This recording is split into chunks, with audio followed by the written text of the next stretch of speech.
Alors, si je commence ce que je viens de dire sur l'équinoxialité et la solidité en rapport avec la gauche et la droite, la phase actuelle, la phase équinoxiale, qui est une phase favorable à l'ouverture des frontières,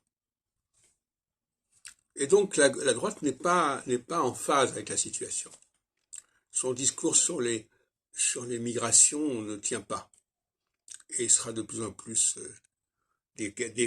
déphasé.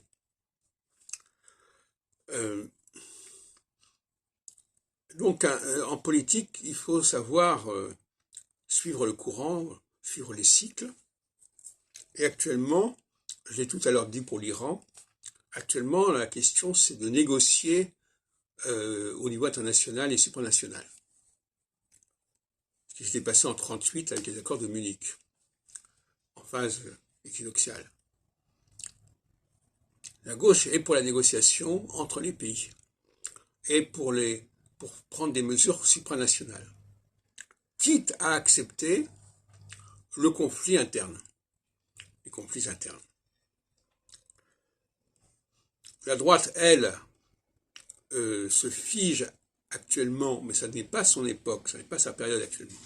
Elle n'est pas en bonne situation. Elle était il y a 2 ans, mais plus maintenant. Elle sera de moins en moins.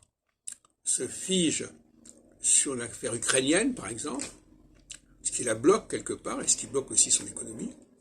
Et en revanche, elle cherche à calmer le jeu sur le plan national, ce qui n'est pas la bonne idée. Parce qu'actuellement, il faut au contraire assumer les différences et les clivages internes. Les clivages de genre, les clivages de race, il faut les assumer, parce qu'ils existent à l'échelle universelle, à l'échelle planétaire, et donc par conséquent, ça n'a pas de sens de les refuser ou de les nier.